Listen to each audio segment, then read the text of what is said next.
and be wise. Ants have no commander, no leader or ruler, but they store up food in the summer and gather the supplies. Kailangan na tayo ay meron kong ani sa mga panahong yan. The ants understand the seasons and they were considered wise because they know how to live in their season. Pero din dapat tayo, kung panahon ng harvest, kung panahon ng planting, dapat alam natin na daanan po yun. The same thing in our spiritual and natural and spiritual life. We must be able to know them because wise people know the time they're in and know how to embrace that season. Sabi ng Proverbs 10 verse 5, those who gather crops on time are wise, but those who sleep through the harvest are a disgrace. Sa panahon daw ng harvest, walang natutulog. Sabi ng tabi mo, wag natutulog. Panahon ng harvest ngayon. Muli ko yung harvest mo. Pag natutulog ko na ng harvest, makinis niya yung harvest. Ikaw na yung kukuha ng harvest. You know, sabi niya, those who gather crops on time are wise. Why? Because there is only a season for harvest. Not all the time is a harvest time. If you miss that season, pag dumating na yung tag-ulan, masisira yung harvest mo pag hindi mo in-harvest. Kaya even Jesus, sabi niya gano'n, look at the fields. They are ripe and ready for harvest. Sabi niya, handa na silang anihin. We have to know how to read the time that God has given us. Kung panahon na ng harvest, we must also be harvesting because everybody is harvesting. Diba? Kung nag-harvest lahat, wala yung nagpupunta kung saan-saan, namamasyal sa panahon ng harvest. Hindi yung panahon ng pasyalan, hindi yung panahon ng pagmumuli-muli. Panahon yan ng pag-harvest. Kinakailangan natin na mag-harvest. Kaya sinabi niya, but those who live through the harvest are disgraced. Meaning to say, we have to be wise. A student should know their season. Students have to study while they are students. Diba? That is the season that God gave sa bawat mga estudyante. Dapat nag-aaral. Sabi sa mga katabing estudyante, dapat nag-aaral. Hindi nag-Facebook, hindi nag-ML. Pwede naman mag-ML pero may time lang. Diba? There is a season. Tama ba yan? Sa mga singles, your season is a season wherein you have to increase your knowledge of God, season to serve God, bounded with the affair of your spouses, your husband or your wife.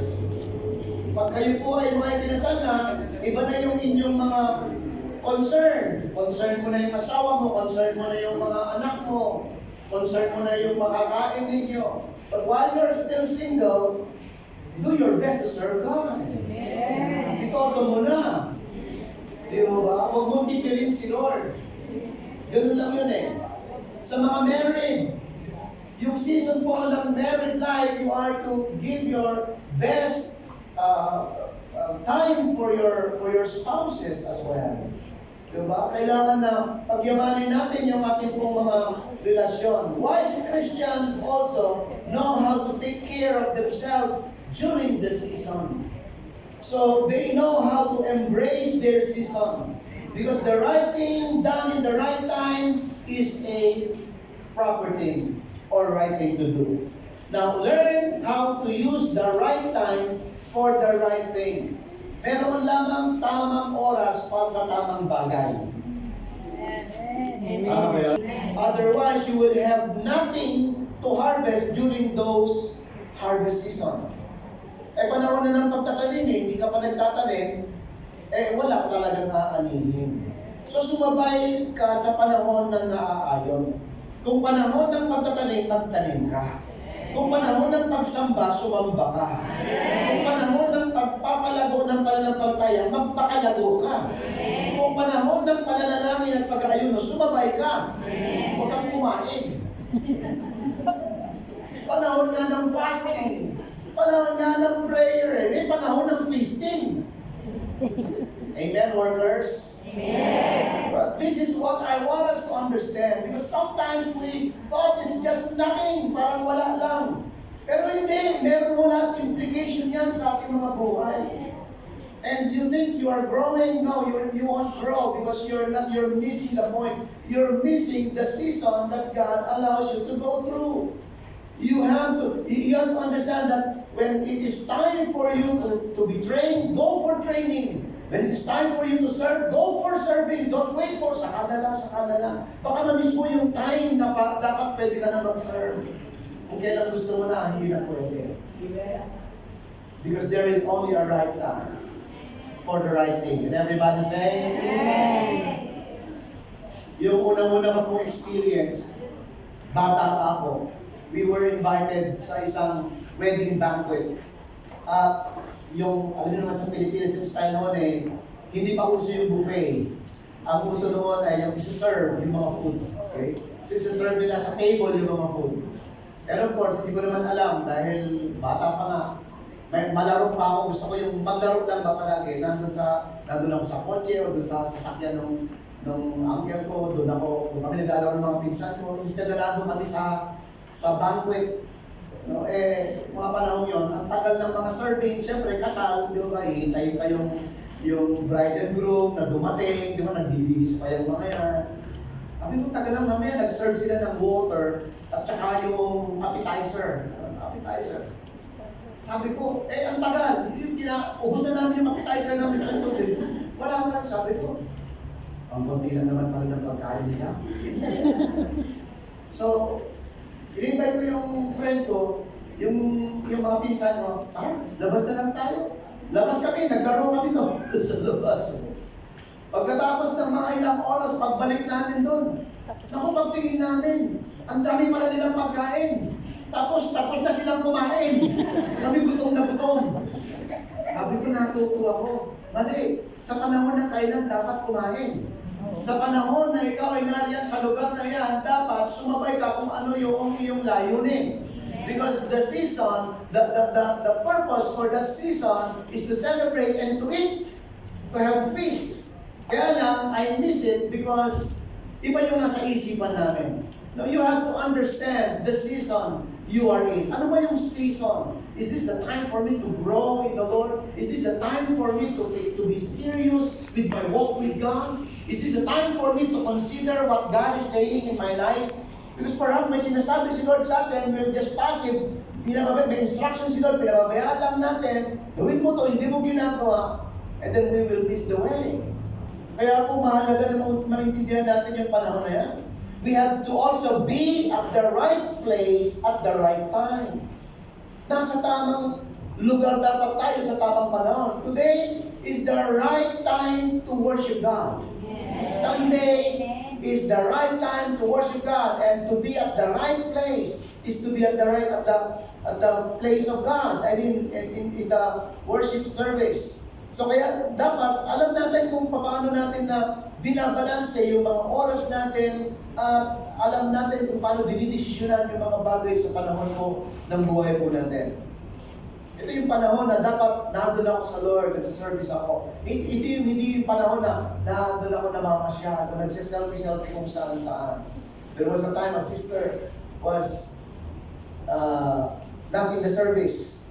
And then, sabi ko, bakit wala yung sister na yun? Doon pa yung sa lumang, bago-bago pa lang ako, siguro mga mahigit 1 year pa lang ako sa church. And then, nakita ko yung, after ng service, nung lunch na namin, nakita ko may selfie.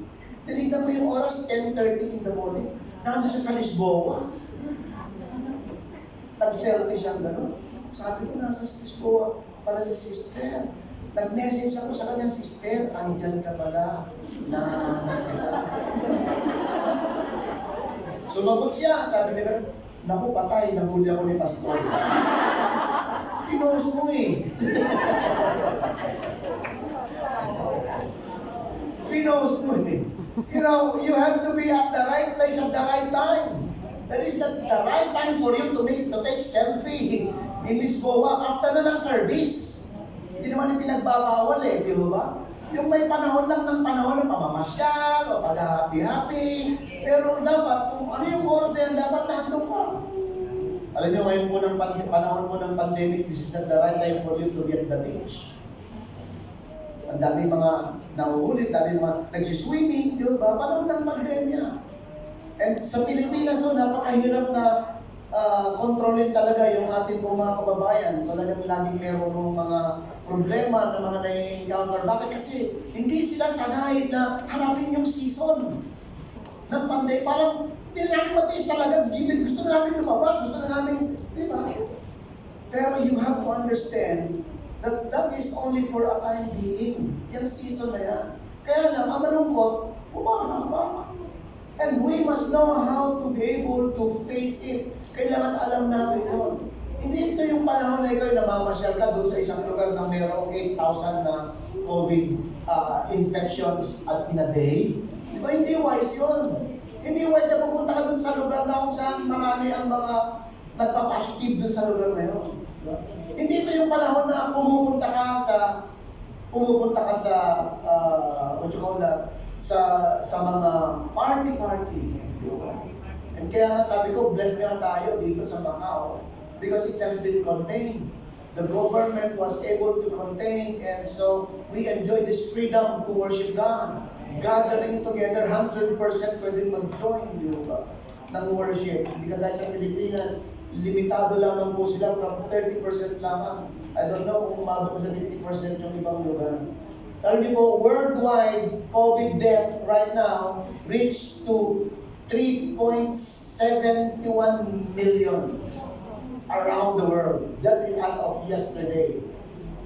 3.71 million na ang namamatay dahil sa COVID. At ang case po is 173 million cases. Sa atin po, lumabas na tayo ng 100 million. 1.1, 1.2, something like that. Kaya kung hindi natin, kung babaliwalain lamang natin ang natin mga bagay na ito, baka tayo rin yung mapahamak sa araw. If we are not going to understand and be able to respond properly to the season we are in. So we have to always be on time when it comes to knowing the right place at the right time. Sabi ng Ecclesiastes chapter 8 verse 6, there is a right time and a right way to do everything. And a right way to do everything. You have to decide to do. You have to have the wisdom to be able to face all those challenges. Since God